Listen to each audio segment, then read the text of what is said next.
please put your hands together for a lesbian empty nester, Mary Huth.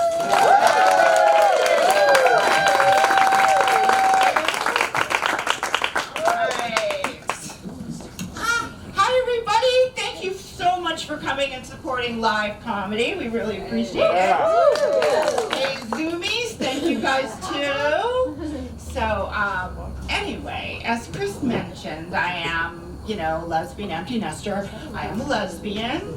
I have 19-year-old twin boys, hence the empty nester. And, before that, I was a lesbian soccer mom, and before that, I was happy.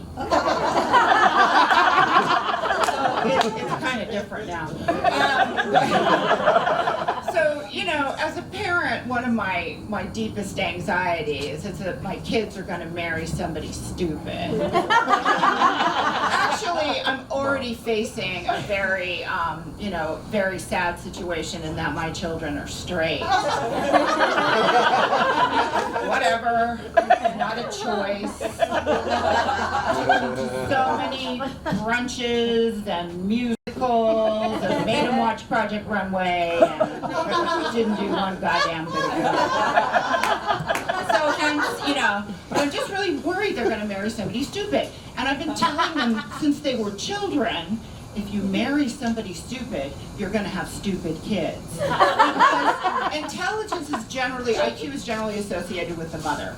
But, the reason why I'm so afraid of it is because, I can control myself until about 4 o'clock in the afternoon. And that is when my meds wear off. And so I'm really worried that, we're going to be on a family outing to the beach or something. She's going to turn to me. She's going to say, I don't think vaccines work. I'm going to turn around and go, yes, they do, you feckless cunt. I'll never see the grandkids, That'll be the end of the beach day. Anyway. Because parents are terrible. Just take my word for it. Perhaps some of you are familiar with the Facebook humble brag, generally done by the mother. And it's usually something that is positioned like a complaint. They are really showing off. And it'll usually go something like this. I know Madison got into Princeton, but I'm so concerned about her time management skills. She's walking dogs for agoraphobics in New Jersey. She donated her kidney to a complete stranger she met on the subway. And she's reading books for the blind, And I'm like, what else she's doing? OnlyFans and cocaine. That's how she's getting everything. And you should ask yourself why she doesn't ask you for money. It's the OnlyFans. So my family and I, we live in an area that I like to call the slums of Hancock Park. So we're like celebrity adjacent. We don't live next door to Shonda Rhimes or anything. But my children did go to school with a lot of celebrities' children, So, in the course of their education, I met them. I am fine. I'm personable. I generally can complete a sentence. But all of this went out the window when my son started playing football with the son of Christopher Maloney.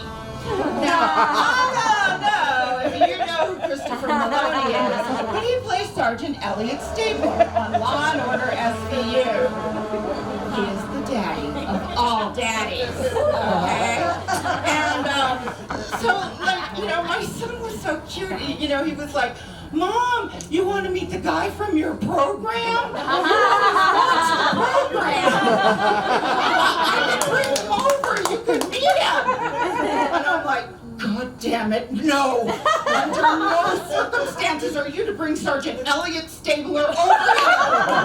There's Gatorade and a bag of orange slices, and I gotta go. I gotta bounce, you know? And I'm like, why am I having this reaction? And I finally realized it was because I had had so many naughty fantasies about doing shit with, you know, Elliot Stabler. And if I went up to him, he could just tell from the look on my face, you know, what a pervert I am.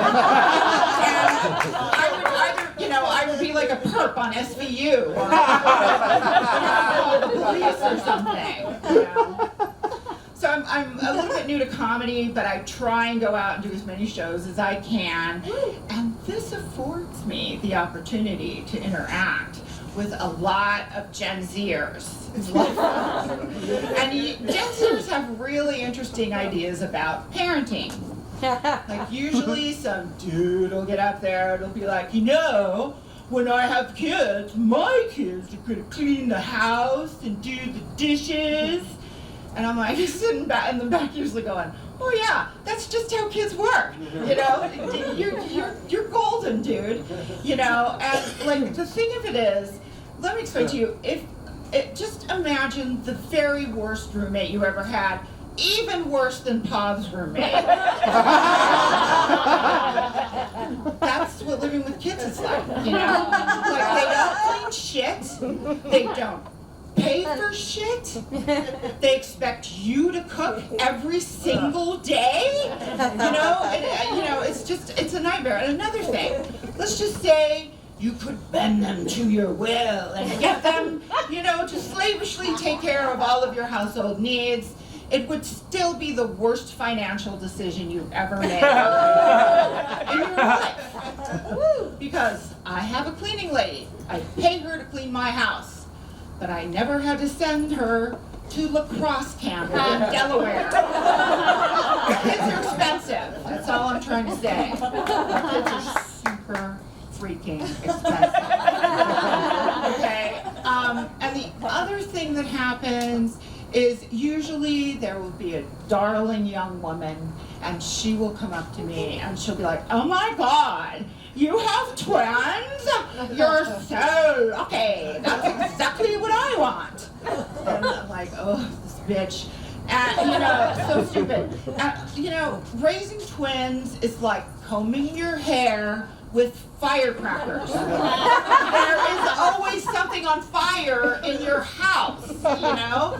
And I mean, I don't really want to get super dark, but twins can lead to increased maternal depression and divorce and birth defects, and they are the leading cause of fruit roll-up tits. You may want to rethink your plans, Octomom. You may really want to rethink your plans. Now, the other thing is, you can't bring them back. It's not like the pound. You know, you can't bring them back and go, hey, you know, I totally overestimated my tolerance for wiping shit off another human being. Could you rehome these two? You know, maybe someplace with a field, you know, they could run around like on a farm. You know, they'd be happy, right? It just doesn't work that way, you know. But at any rate, I am sort of the real reason why you should not judge a book by its cover. Because if you just saw me, like, traipsing through Trader Joe's or whatever, would you think, hey, that lady had 2 dicks in her?